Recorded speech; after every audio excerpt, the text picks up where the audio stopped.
Alright guys, Willem here back with a new video, and in this video I'm back with another Survivor Who'd I Vote For video, this time doing it for Australian Survivor, where we do have 9 seasons of Australian Survivor to talk about here, where I'll be running through each of the final 2/3 situations and talk about who I would vote for in each of those situations. Now again, this will only be including Network 10 seasons. I will not be including pre-Network 10 Australian Survivor seasons just because I've already talked about those before and nothing's really changed. Along with the fact that obviously most people only care about the Network 10 seasons, let's do it. Starting it off with Australian Survivor 2016, we do have Christy versus Lee, and I still stand by my opinions on this. I would vote for Lee. I think Lee had more agency throughout more of the game. I think he knew what he was doing for more of the game. Now, I will say in general, I'm probably lower on Lee's game than what I used to be, where I know way back I used to think of him as someone that like co-dominated the game with Elle. However, I think Elle definitely was more out in front than he was. I think he was simply just there kind of following her, while Christy was there kind of following Lee, where Christy very much felt like a follower to someone that wasn't even really running the game.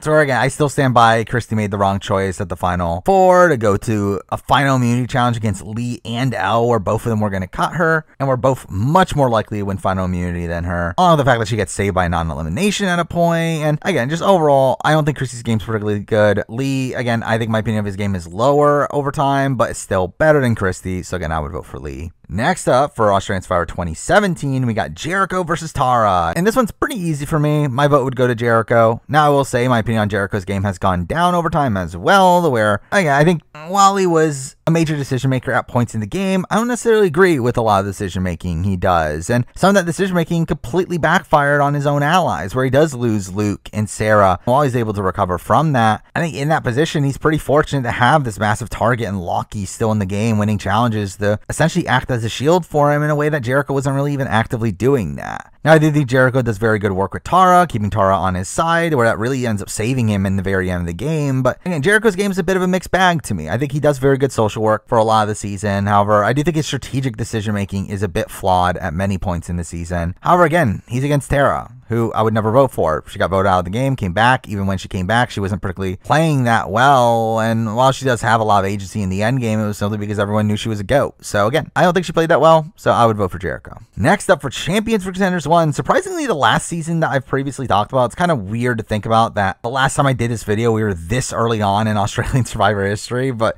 either way, here we do have Shane versus Sharn. And this is actually an instance where I think I've changed over time to where, I know I used to be like super strict on if you need an idol to save yourself, then that pretty much like nullifies your entire game. At that point, I would not vote for you. I'm not really in that ballpark anymore. I feel like I've definitely loosened up in terms of that aspect of the game. Now, again, I still consider those knocks against your game, and the fact that you aren't able to maneuver through the game through more social strategy means, and instead needed competitions or the randomness of finding an idol to save yourself. But again, I don't completely nullify your game if you do need those anymore. Like, it used to be a point where like even if you're a top tier winner and you needed one of those things, then that would drop you all the way towards the bottom of my list. That isn't the case anymore. I think instead it would probably put you at the bottom of your sub tier, but it's not this nullifier. So with that said, I'll vote for Sharn. Again, I just think Sharn plays a much better game than Shane for most of the season. Yes, she does need an idol at Final 6, but I just think the basis around her game is just much, much stronger. Was pretty much a central person for the first 2/3 of the game, really up until the Matt Rogers blindside. Was a very integral piece on the board. Even at the time of the Matt Rogers blindside, she was still being looped in on the actual blindside. And again, she makes a very misguided move in not playing her idol for Matt Rogers. That really blows up her game, but even then, I think she does some good work after that. Now, again, she does need an idol to progress through the game, and that is an issue. But I still think in comparison to Shane, who, again, was kind of on the bottom for a lot of the game, does do good social work by the time of the Matt Rogers boot, where she's involved in his plans, where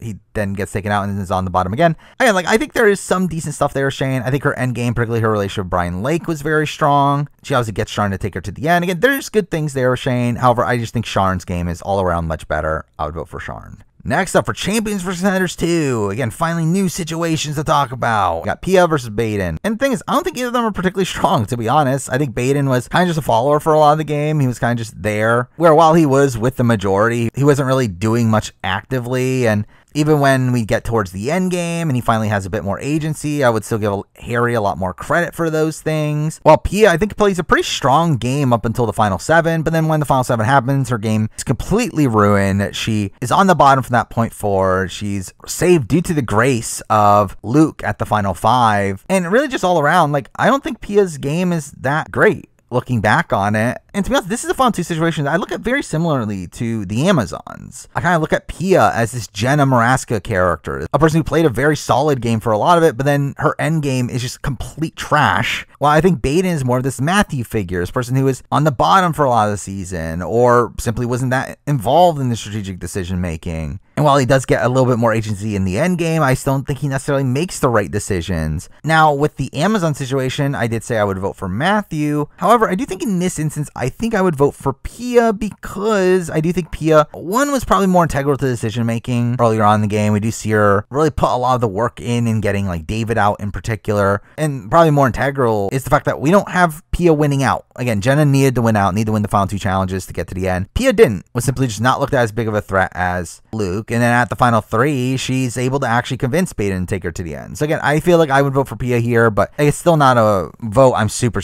confident in. Next up, for All Stars, we got David versus Sharn, and come on, we're voting for David. I mean, like, I just think David plays one of the most dominant games in Australian Survivor history. I mean, there's obviously issues. I think his late pre-merge is kind of bad, especially post-swap. I think all that's really rocky. I mean, even like post-Daisy boot, I think his game is very rocky, where it seemed like he was going to be a target had they ever gone to another tribal. However, I think post-merge, his game's pretty incredible. I mean, I think outside the Zach boot, which even that I can kind of excuse, I do think his play is pretty masterful. The one criticism about his end game is the fact that he did put himself in the position that he needed to win at the final 3, but also he was pretty likely to win over the likes of Sharn and Moana, which I think is like the difference between him and like Christy, where Christy goes to the end against 2 people that are much more physical than her. Again, David is clearly the most physical of the people he's in the end game with. That, and also he obviously needed to get rid of Brooke at final 4 anyway. Yeah, like I just think David plays an extremely dominant game. Now, I think Sharn plays a pretty solid game as well. I think there's definitely merit to Sharn's game. However, I just think in comparison to David, there's not really much of an argument, even though, again, I think against most other people in the end game, I would probably actually lean towards voting for Sharn. But anyway, in this instance, I'm voting David.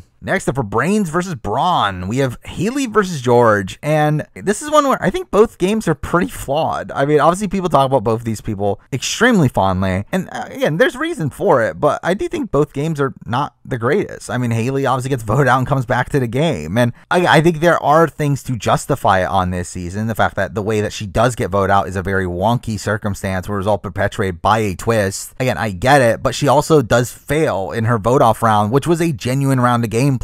Now, outside that, I do think most of the rest of her game is probably better than George's. I think her early game is definitely better than George's, to where she's much better positioned during the first half of the game. I think her end game is also better than George's, to where despite her being a threat, she was still able to navigate through the game. However, again, let's talk about George, who again, I think has massive issues in his game. He needed to be saved by an idol early on, to where Kara had to play an idol on him, which again, credit to him for getting Kara to play an idol on him and essentially sacrifice her own game for him, but still, bad. They needed it to begin with. His early game's very rough. Again, he is a massive social pariah on his tribe. That's not great. However, I do think post-swap, I think he starts to play pretty well. I think he does a really good job in the post-swap tribe and building with relationships with the Braun. He plays the middle very well at the merge. However, again, I think his endgame's a lot more rocky. Again, at the point where he plays his idol to save Kara, and that kind of puts this massive target on his back. That's not particularly great. And while he is able to hold the majority from that point forward, it kind of feels like he's in a losing position, but not much of the jury really respecting him. Though I will say, despite that, I think he does do some pretty good stuff. Again, final 5 round, he splits the votes in a pretty impressive way. Final 4 round, I do think he makes the optimal move there in voting out Kara over Haley to give him a chance at getting to the end. Again, I do think he does have some pretty impressive play. Again, I think it's very close between the two, though. Again, like, Haley got voted out and came back to the game. George had an idol that he needed to save himself. I think through that, I think they kind of balance each other out to a degree.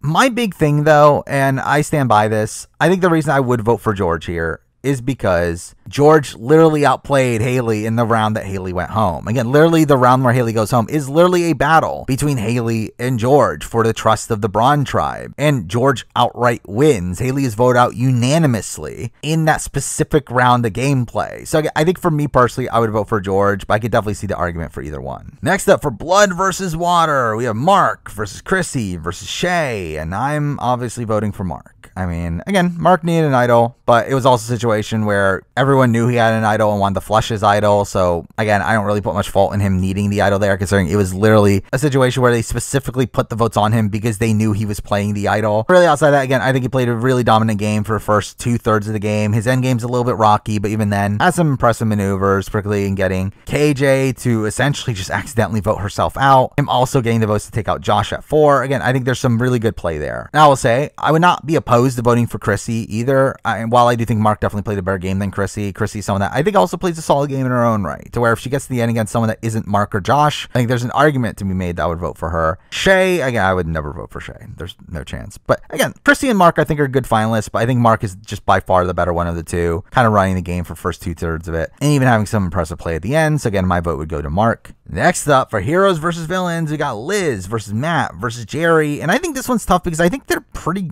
equally matched, to be honest. I think each one of these three have massive holes in their games, but all have very impressive things to prop them up. I mean, Jerry, despite the fact that a lot of people looked at him as a go and he was not the greatest socially, I think he does do some pretty good work. I mean, the fact that he does bond with George and actually gets George to do things that he wouldn't normally do because he wants to appease Jerry, I think it's pretty good work on Jerry's end. I think Jerry's probably the most stable presence of the season, where I think that's a reason to vote for him. I think Matt is someone that was pretty much playing a winning game for a lot of the season. And with the assumption that it was going to be a final 2, I think Matt had his plan set up where he knew that, okay, I'll get to the end of Jerry and I'll wipe the floor with Jerry. And his entire game plan revolved around him getting to the final 2 with Jerry, only for him to be screwed, obviously, by the format. Like, I think there's a lot more active strategic thought in his game, to where I think he had a lot of awareness of what he was doing and how he was going to do it. The problem is he was just incorrect about how the end game would play out format wise. But really outside that, a lot of his post-merge game is very similar to that of Jerry, and he was better positioned than Jerry early on, in a position where, again, Jerry got voted out and came back to the game. I would argue the reason why he got voted out to begin with was because of the twist to begin with. So again, it's a moot point. But then we get Liz, and I think Liz is a very interesting case here because I think Liz's first half of the game is extremely impressive. The way that she's in the middle of everything and is working alongside Shawnee, has a lot of control in the original villains tribe, gains a lot of favor from the heroes tribe. Again, I think she does a lot of good work in the first half of the season. Even the beginning of the merge, I think there's still good work. She has a lot of agency there. I think the problem is that she does have some misreads that do lead to her making some misguided strategic plays, but again, she's still in a good position. She obviously loses Shawnee, and that's a knock against her. But even then, she rebuilds. She's able to get back with George, become George's number 2, and there's some pretty good work there. My issue is the very end of her game. I think the very end of her game is something that's a bit rocky in the sense that, obviously, she's out of the loop at the Nina vote, or she is kind of out of the loop at the very, very end of the game. She seemed poised to be voted out had it been a final 2 instead of a final 3, to where I think she greatly benefits from the fact that it is a final 3. If it was a final 2, I think she's screwed, unless she just wins out to the very end. That, and also, I still don't fully believe her plan was to like fully cut George the entire time, to where I think there's some evidence against it, there's some evidence for it. Again, I just don't fully know how much credit to really give her, and I definitely don't really give her much credit for the actual voting off of George, considering Matt was on board with that anyway. But again, I think the beginning portions of the game are very impressive. So I think it's a very difficult vote here. I think there's definitely arguments to be made for all three of them. I think I personally would vote narrowly for Liz. And I think the reason for that is, again, I think the beginning of her game is much more impressive. And even once her game crumbles a bit at the Shawnee boot, she's able to recover from that almost instantly. I still don't love her end game. I still think her end game is pretty bad. In a position where, like, Matt, again, had it played out like they intended, would have probably won this season. In a position where, again, I think Jerry is a much more stable presence in the game. Again, I think there are definitely arguments to be made for the other two. However, I do think if I was on the jury on the season, especially like not even seeing it from an overhead perspective, just simply sitting on the jury and watching the season play out, I think I would be more impressed by Liz. So I think my vote would go to Liz here. Now for Titans versus Rebels, which is actually a pretty difficult choice in the sense that I do think both Ferris and Caroline played pretty strong games on this season, to where, while obviously they had their ups and downs, as most people on that season did, I do feel like both of them were these major leaders in the game at points in the game where,